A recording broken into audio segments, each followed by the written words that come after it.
Let's all welcome Mr. Alok Shetty. Hi Praveen, how are you? I am good, Alok. Good to see you. Hope you're doing Good to see well. you too. Well, I have a few questions for you. First question to you would be, what's been your favorite project so far? It's very hard to choose a favorite project. I think uh, through the lifespan of Bhumiputra, there have been very special projects, and every project is special in its own right. We do a lot of work in traditional large-scale architecture, and we do a lot of work in community and social development. So it's very hard to choose a favorite project, but the project that we're going to talk about today is definitely up there. Posed a lot of very unique challenges, a lot of lessons we learned for the first time. The team that worked on it was an incredibly young, relatively inexperienced team. Um, it was led by Akash Fogla from our office, Varsha Reddy, and who are all very young, still are very young. Uh, and my role was more of a curator rather than the author of the design. And a lot of interns from our office worked on it. So it's definitely a special project. What made you take up such a challenging project like Vijay Bhumi University? So I was approached in, I think, 2016, late 2016, by Mr. Padore, Sanjay Padore, who's the promoter. He had read an article about Bhumiputra and myself and the work that we do, and he wanted somebody young um, and who thought a little bit outside the box. And our first conversation was very interesting because he was. He mentioned that they have this beautiful site, but it's very remote. It's about 3 hours from Bombay in Karjat, and even a little further from Karjat, in a small village, here in a small village called Jamrong. And he's like, "Why don't you come with me? We'll go see the site, and then once you see the site, you can understand what it is that we're looking to do." He wanted to, being in education, he wanted to build something uh, very different. So the first site visit was all I needed. The minute you see the site, you realize how beautiful and how remote it is. And immediately we began. There were, in the initial days, there were discussions of whether it would be a school or a university, but then quickly we realized that it would be placed for a university. We began with the brief. We understood that because it was so remote, there would be a lot of challenges in terms of getting good contractors, material studies, not disturbing nature as it were. And it was, I had never designed a school or a university or an educational institution. At that point, immediately understood that this is an incredibly interesting project we would love to be a part of. That's why we accepted. How did you go about the building and zoning regulations for this project? It falls under a lot of the local tehsildars and authorities there. So there were a lot of building regulations and zoning regulations that were talking about you can't build more than a G+2 structure. That is 3 floors, ground, first, and second. But because of the various slope of the site and the contours of the site, it became even more challenging. Pretty much, it's phase one, where you're staying right now, is about 17 acres. And in that 17 acres, you had a huge hill or a hillock completely made out of basalt rock. And so we did not want to use any kind of demolition, explosives, or any kind of large scale excavation. So we wanted to use the slope of the site. There were a fair number of trees which we all wanted to work with. So in that sense, there were a lot of various constrictions that were put on us as we worked forward year by year. But generally, we had water issues, we had electricity issues, we had the site being aggressive, incredible rains, and it was such a remote site. It was so far away because we were going to build about 150,000 square feet total for phase one. we needed to get a really good contractor to come in and do that. So those were the major, challenges that we kind of faced in terms of the regulations. So Kritika asked a question: what was your inspiration while designing the university? I'll add another thing about it. You talk about the inspiration, plus you also describe the visual language of this particular space. I will put some visuals right now for everybody to see. The biggest inspiration was building in nature, understanding how raw the site was. You had the hill ranges almost 280 degrees around you. So we were surrounded by hills on the north, on the east, and on the south.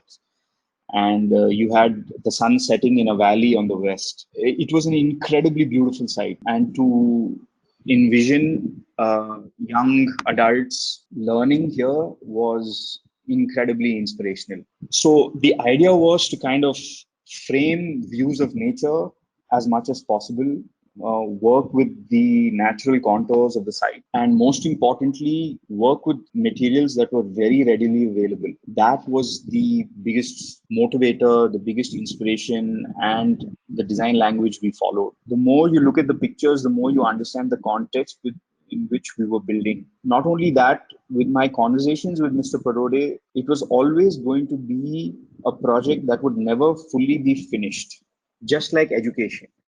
But education is never really fully finished. So the same thing was kind of applicable to this campus. It would always grow. It was almost designed like a living, breathing entity. It would have a life of its own, and it would change. It would naturally age with time, and you would keep adding things, as you moved along. I think in that sense, even today, when you look at pictures, to some people, it may look like it's unfinished, which is the intention. We used whatever little we excavated for the foundations. We used all that basalt rock in gabion wall systems for retaining walls. All our bricks were made from soil from the site, and we left it naturally exposed. There's no paint. Basically, we've tried to limit artificial materials as much as possible. We've worked with a lot of cement jali systems that act as diffusers of harsh sunlight towards the south, and a lot of natural ventilation systems. And I think it was a very, very interesting process to understand. Even the contractors that we had on board hadn't really worked on a scale of a project of this size. Obviously, our resources were limited in terms of financial, because understandably, the promoters wanted to spend more on, or rather enough on, hiring good quality teachers, professors, setting up infrastructure, both physical and digital, so that the students could benefit from it. So we didn't want to really spend way too much money on just brick and mortar. We started sometime, I think, in 2017, and we finished the entire bare shell construction in about 16 or 18 months, which was, I think, an incredible feat, considering the amount of very harsh rainfall for almost 4 months in a year. You can't really work because of how aggressive the rainfall is there, the monsoon is. But despite all of that, credit to the team, to Akash and everybody that worked on it, that we were able to, pull it off. Fantastic. Thanks, Alok, for talking about the challenges that you're facing. What was your biggest design challenge that you faced in building such a campus in the wild? The biggest challenge was 100% executing a project of this scale so remotely in a site that was so aggressive. We had to have slope of almost, I would say, 30 degrees. And so to build on that kind of a slope was itself fairly challenging. In the monsoon, excavations, we had a small time contractor. He had done a lot of work in that area, but nothing to the standard that we expected. So there had to be a lot of site coordination. There was a point when we were basically traveling back and forth from Bangalore to Bombay and then driving to Karja twice a week, then understanding what materials were available to us locally within, say, a 50-kilometer radius, a 100-kilometer radius, then teaching the labor and contractors there about various systems, how to do it. Because, they have a perception that, if you don't plaster a wall, then how are you going to how is it going to look finished? So to explain to them the idea of raw beauty, the idea of natural aging, those are also incredible challenges. The mental barriers that you have to overcome, because at the end of the day, we did not want highly polished set of buildings in the wild. We wanted nature to pretty much overcome and overwhelm the buildings. When you walk onto campus and you walk through all the buildings and the sites, it looks like it's been there for about 30-40 years. That was the idea. And that was also the hardest part. Fantastic. See, Vijayabhumi University is India's first liberal professional university. So how does the architecture of the university capture the liberal professional framework of Vijayabhumi University? So we have about close to 12 different structures in the entire campus in phase one. Every single structure has been designed on a modular grid system because we weren't sure if we have to design each space for a particular use. We wanted it to be as flexible as possible. So whether it's the classrooms, whether it's the labs, the library, or any of the outdoor spaces, pretty much every space could be adapted in an extremely short time frame to suit the needs of the university. Because constant conversations with the VBU team, we realized that they were also trying something for the very first time, and they were trying something very ambitious, something that possibly hasn't really been done in India. They were really looking at changing the way education is looked at, and so the infrastructure had to mirror that, had to be extremely flexible. And concrete is not that flexible. So how then do you work with spaces in a modular system where you can adapt? Say, for example, we had a multi-purpose arena, indoor arena that could double up as multiple things. You could play almost 7 or 8 sports there. Classrooms and dorm rooms shared the same footprint. Whenever you wanted, you could interchange the two. Lab spaces, again, were worked on grids where you could easily divide them so that they became exam halls, they became auditoriums. In that sense, I think we were able to at least initially adapt to the liberal framework of the university. But again, it's a learning experience. We keep understanding now when the university starts to function, and the students themselves are the biggest, they give you the most feedback. So as we learn from them, now the university again will grow and adapt over time. Alok, as we look at the building right now in the frame, there are trees which are in random places now, and the picture has been taken from the top of the admin building. Yeah. And this was a cloudy day, this was taken about 10-15 days ago, and suddenly we had sudden rains. One question to you is, how many trees did you cut to build the university? 0. We don't cut trees in our projects, in any of our projects. We have retained every single tree. In fact, there is a classroom, which is my favorite classroom in the university, which has a tree in the middle of it. So there are more reasons to keep a tree than there are to take it down. So it's all a question of making the effort, and something that we take very seriously. And it's especially in that site, if not any other site, in that site, it's very, very important to understand the impact that built environments can have, and how we have a lot of assumptions of what a classroom should be, what a learning space should be, and all of those things. Now, I would ask something very generic. How is architecture and design changing globally?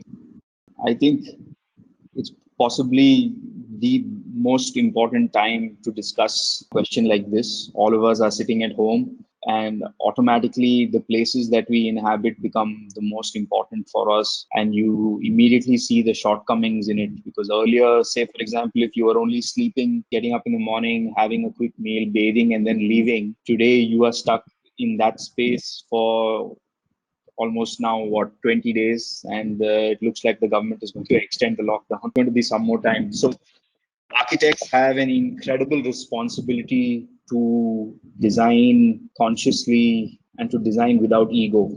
I think that is very important.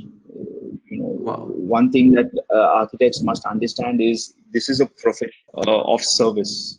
not self-service. You are serving the public. 99% of the buildings that you will design in your lifetime, you will not use. Somebody else will use. So understanding your end user is incredibly important. For the longest time, I have believed that architects are like psychologists or psychiatrists. You are actually understanding the human condition. How do we live? How do we work? How do we inhabit spaces? How does that contribute to the quality of your life? It's incredibly important. We have to design spaces that reflect these philosophies. That was, I think, something we respected immensely on this project, whether it was trying to be as off the grid as possible in terms of electricity, in terms of passive cooling systems, in terms of rainwater harvesting, in terms of material consumption, in terms of carbon footprint, in terms of maintenance. A building, if you look at the images again, the building doesn't look like it needs maintenance. It looks like it's already part of the landscape. That was the whole idea. So it's an incredibly important time for architects. So much of our country's infrastructure is yet to be built. We have so many architecture schools. We have 450 or close to maybe 500 now registered architecture schools in the country. They need to understand that there is enough scope and enough work for everyone, but how then do you design and build responsibly? I think that is a very important question in understanding the future of the profession in the country. Thank you, Alok. That's very well answered. In fact, the scene is very, very similar, even in communication design. Well, there are hundreds of people out here right now. There are more than 120 people. Many of them are architects or maybe architecture students, design students. They are curious. Many wants to be like Alok Shetty. What would you advise them? I think for everyone who is considering a career in architecture or design, the most important quality to possess is empathy, is your ability to understand the human condition. What drives us, what brings us joy, what brings us sadness, and what is the basis of our relationships, what is sacred for us. And that varies, from country to country. For example, India is a country that is extremely family oriented. We have very close ties with our families. The way we live, there are so many joint family systems. There are so many other things as opposed to, say, a few Western countries. So that again influences how you design for those spaces, our customs, how we eat, how we wash ourselves. All of these things become incredible parameters to understand how design works. But more than anything, you must design for age. You must design buildings that will grow with its inhabitants. I think there's a little bit too much relevance, too much importance now put on the Instagram generation. There's too much on, can we get a beautiful photograph and then move on, and then not understand how does that same building look in 10 years, in 15 years, in 20 years. And what happens is, when you are so obsessed with the perfect Instagram photo or catering to a trend, then everything you design is obsolete in 10 or 15 years, and then that becomes junk, and you're then again creating a new set of carbon footprints. Those are things that everybody must be very cognizant and aware of. Well, thank you so much for answering that. I would start taking questions from all the participants. We have 116 right now. Sanjana Raju is asking, how challenging was getting skilled labor with the use of readily available materials? Yeah, it was very challenging in the beginning, because we had to pour a certain amount of concrete for our frame structures. We couldn't rely on batching plants outside. Set up a batching plant, which is basically a small scale concrete manufacturing facility on the site. Then we had issues with regards to locals not understanding why we didn't want to plaster, how then we had to do waterproofing pointing for the bricks because they were exposed. We had the issue of project managers on site not staying on site, constantly leaving, coming back. So we had a lot of small organizational issues from the contractor side that we had to deal with. We had to be on site constantly. The weather played a huge role. And then, to teach the contractors also in terms of, they assume that if something is done 70%, then it's good enough. But for us, that was not acceptable. So to go in and then tell them, no, if you have to do something, do it right. Otherwise, don't do it. Those kind of things. There's quite a few challenges in that aspect. Okay, connecting question is from Prakriti. She's asking how much of your vision got translated into built form, given the challenges with the labor end. I think in terms of the architecture, pretty much, I would say 90 to 95% got translated. But in terms of the interiors, we were not able to complete a few buildings, which has now been deferred to phase 2. And we had to substitute a few materials. For example, we wanted a lot more, when we had originally designed it, the interiors had all kinds of oxide floors and things like that. And then we realized because of how humid the space is and, because of heavy footfalls and things like that, it would not hold up. So, we kind of changed our mind and we switched materials and then we understood. So that is, I think, a natural process of any project. As the project continues, you will realize, okay, how things work and, adding accordingly. So I would say we were very fortunate in the fact that, and I think credit again to the team from Bhumi that handled it, that we were able to achieve, I would say 90 to 95%. But I always maintain, we haven't officially photographed this project yet. I haven't spoken about it in the public domain yet, because I believe that this is a project that will grow and evolve every year. So it's a very special project in that way. It has a life of its own. Just by the nature in which it's in, it will grow. And my wish is that one day when you drive up that road from Jamrung, you don't even see the universe. It's only once you come into the gate and you realize, okay, there are actually buildings here. So that is the wish. So Shivam Kukral has a question. You answered half of it already. He says, since it's a humid area receiving rains for 4 months, in fact, I'll correct it, it's more than 4 months, 6 months we receive rain here.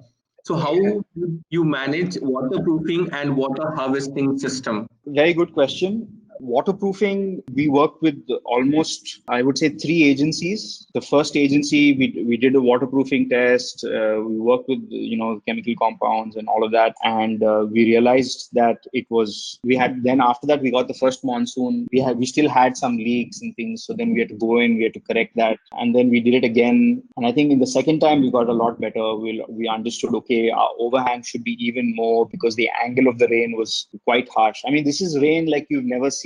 This is crazy rain. So there was a lot of learning while we were on site. And in terms of water harvesting, we've built a series of reservoir systems, small scale. And the plan now for phase 2 is to build a master reservoir, the mother reservoir, which will every one of the smaller tanks will kind of empty into that. And the design has taken into account that the entire campus will be completely off-grid in a couple of years. Thanks, Alok. Srijit has a question which is slightly philosophical. He asks, in the current age of digital learning, you really don't need a classroom for study. Still, we have classrooms, maybe for people who are not that fired up. But in about 50 years from now, do you think a university or a classroom for that matter got any sanctity at all? I would like to have your views on it. I think a very important question, which is why I think what VBU is going to stand for is incredibly important in these times, because it is not being set up as a traditional university. I agree 100% that you don't really need a university to learn, but I think this campus is going to serve as a home for dreamers and thinkers. And it's a place for them to test their ideas rather than be told what they need to learn or be told what to do. This is a place for you to experiment with your dreams. That's the number one reason why we took this project. Hearing Mr. Sanjay Padode speak about his vision was the only, that and the site, the beautiful natural site, were the only two reasons why we took this project. I really hope that in 10 or 15 years, we start to see the benefits of a campus like this. Thanks, Alok. Samida Chavan has two questions for you. Question number one, do you think that architecture and design will face a setback post the pandemic, considering, say, 10 years down the line? That's question number one. Question number two is, in the context of the design never being finished, is there anything you want to change or add to? Okay, let me answer the first question. I believe that it would be extremely presumptuous and arrogant to think that you know what is going to happen after the pandemic. This is a 1 in 100 year scenario. The last time the world faced something like this was the Spanish flu in 1918, and now again in 2020. Back then, the world changed completely overnight, and I do assume and expect that it's going to happen even this time. I do think that borders will become a lot more strict, but other than that, it's very hard to say what the future is going to hold in terms of, honestly speaking, I don't know. But I also am confident that good architects have a unique ability to learn and adapt quickly. So I think that is the optimistic side of things. For the second question, what I wish we could add is just more. I wish we had a bigger landscaping budget, or rather a horticulture budget, because we satisfied all our wishes for the built environment. But I think now slowly I would really love nature to take over the campus. Identifying a lot of the local species, planting them, catering to them, and let it just grow wild. Prasanna has a question which is slightly technical. It's a building in hill station. Why don't you build it underground? Means -1 and -2. Building -1 and -2 would mean that we had to blast. That was something that from the start was non-negotiable. We did not want to get into any kind of explosives or large scale rock breaking in any way, because this site is home to so many different biodiversities, so many different species that are seen and unseen. So the idea was to build with as little a footprint or as little disturbance to the original inhabitants as possible. So building -1 and -2 was completely out of the question. Sai Swaroop has a technical question. Sir, as seen in few images, you have used jalis in classroom. How did you manage the rainwater and other harsh climate? Wherever you see the jalis, we have a massive, I would say, close to 2 meter, 6 feet overhang. The cellulose sheets, the green color sheets that you see that we procured from Onduline. The rain coming in through the jali was never an issue. That is something that we looked at. But the reason the jalis were done is because it does get quite hot in the summer, and we wanted to passively cool the buildings as much as possible while keeping out the harsh sun, especially on the south side. And so we were able to find local manufacturers who did the mold. We designed it ourselves. In fact, it was a very interesting exercise. A bunch of the interns in our office printed out the jali patterns on A3 size paper and stuck it on the window of our office to understand, okay, option 1 lets this much light in, option 2 lets this much light in. And then we kind of did these different exercises, arrived at what the final was, and then we sent those templates out and then got it done. Yeah. Manoj Kumar is asking something that is more of a communication design challenge. He's asking, how did you convince the people who weren't okay with the exposed walls? I looked at, I think we had to do this multiple times. But what I did was I pointed to the hills around and I said, do the hills have plastering? Do the hills have paint? And the idea is in 10 or 15 years from now, the building shouldn't be seen.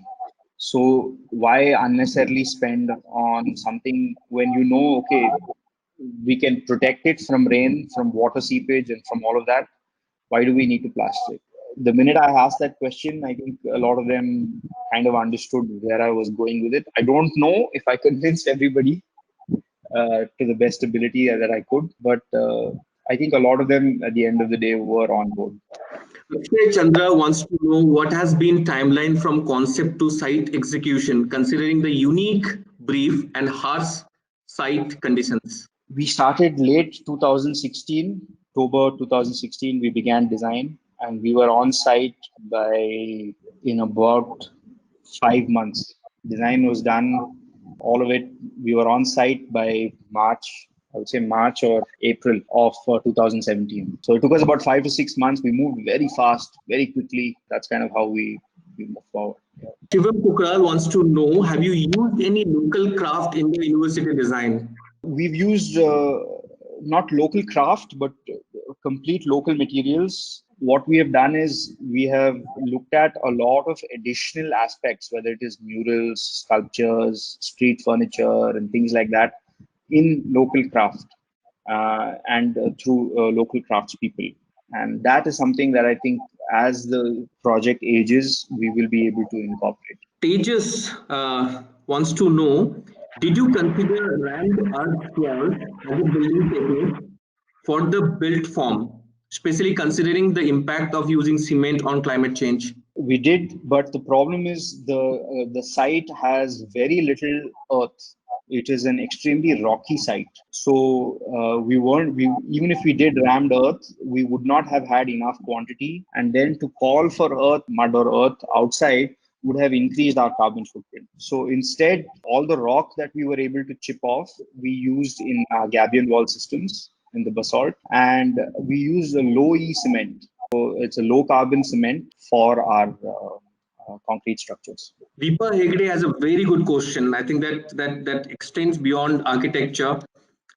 Does sustainable approach to design necessarily require it to cost more than the conventional approach? So it's a good question. I think there are many parts to it. One is, see, there are two lives for every project. There is the life of construction, and then there is a life post-construction. So there is a cost for the first life and there is a cost for the second life. Generally, when you design as unsustainably, even if you are able to keep costs low, the post-construction life and the cost is high, whether it is your energy needs, whether it is your maintenance aspects, whatever it is. So eventually you still end up paying the same amount. However, a sustainable approach, because in today's context, is still not scaled. So we don't have the economies of scale to us. It can be slightly more expensive upfront, but in the long term, it is a lot cheaper, a lot more economical. And at the same time, you are minimizing your footprint and you are maximizing, especially in projects like this, nature and biodiversity to thrive. So it's definitely something that is has a much bigger advantage than an unsustainable approach. Shahir Ahmed wants to know, could you tell what type of foundation system was adopted, considering the question specific to Vijayabhumi University? And also the roof slope considered. We had, because we had certain areas where we built on rock, certain areas where we built on flat systems. So the foundation systems varied from regular side-stone masonry foundation to pile foundations to raft foundations. So it varied, but we went with very traditional approaches because we had contractors that were not so skilled in terms of any kind of radical experimentation. And that seemed fine for us. In terms of the roof slopes, again, we looked at huge overhangs, large span roofs, again, anchored off through our frame structures. We had, in certain areas, a lot of flat roofs, and which are going to be used as terrace gardens. And the rest of it, works on sloping on-the-line systems that are anchored to. Alok, there's a question from Riviz. He's an architect from Chennai. You had designed a hospital while you were 19. How much more restricted do you feel designing buildings now? I don't feel I don't feel restricted. I didn't feel restricted then. I don't feel restricted now. Every project has its challenges. It is generally an old man's profession. On construction sites, unless you have a little bit of gray hair, people don't really give you the respect that you need. So I'm now going to be 34 this year. And I've been working since I was 19. So that's almost 15 years of practice. So you could say I'm already a veteran. I'm quite detached to those kind of things. Restrictions in terms of from people really matter. Restrictions on the site is very exciting because it forms a much better design at the end of the day. Shruti Priya wants to know, as in for this campus, what are the user study which turned into design ideas? I think it was a fairly easy transition from our end user studies. So we had whether it was students, whether it was staff, maintenance. We charted various paths, and we kind of worked on a climatological system. Also, we worked on the contour system. So you had it's difficult to explain without visuals because I would much rather pictures speak rather than words.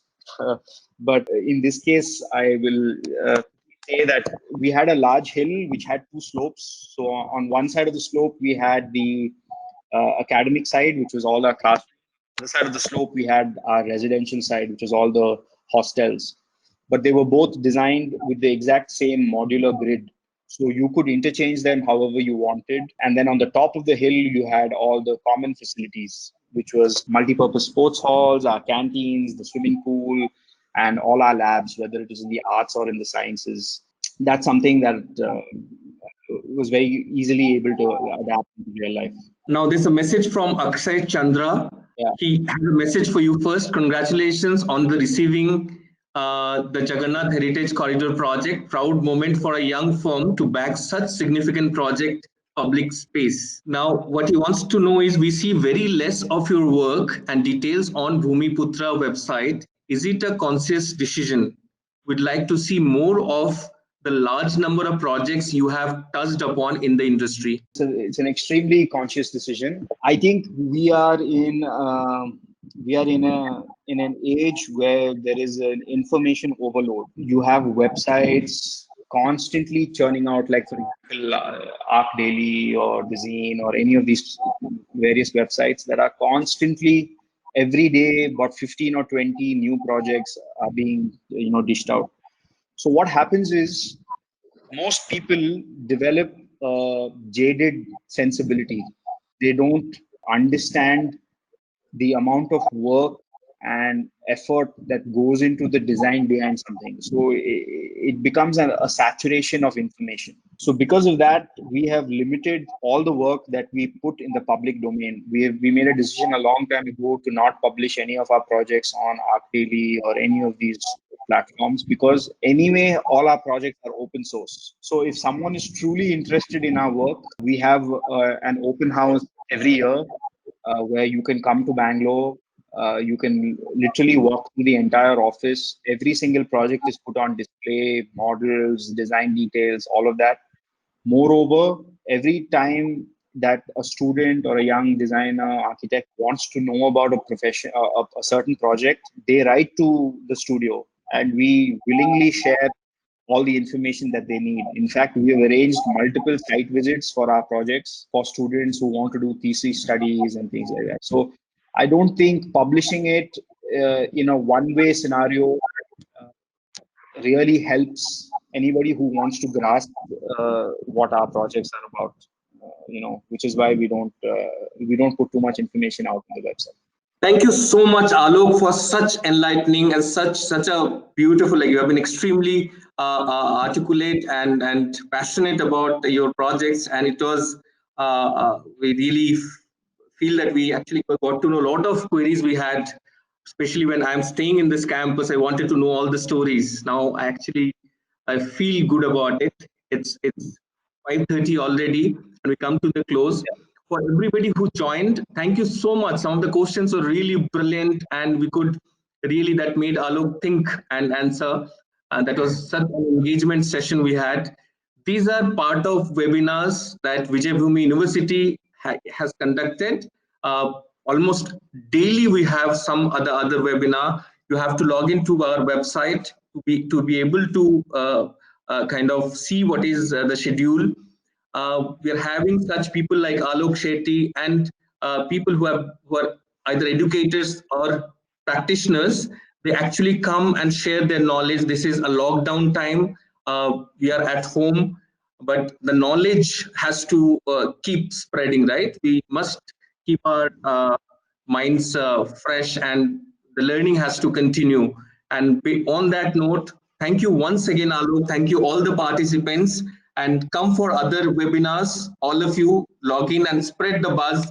And all of you, when the things lockdown gets over, please, you're most welcome to visit the Vijay Bhumi University campus. It's at Karjat.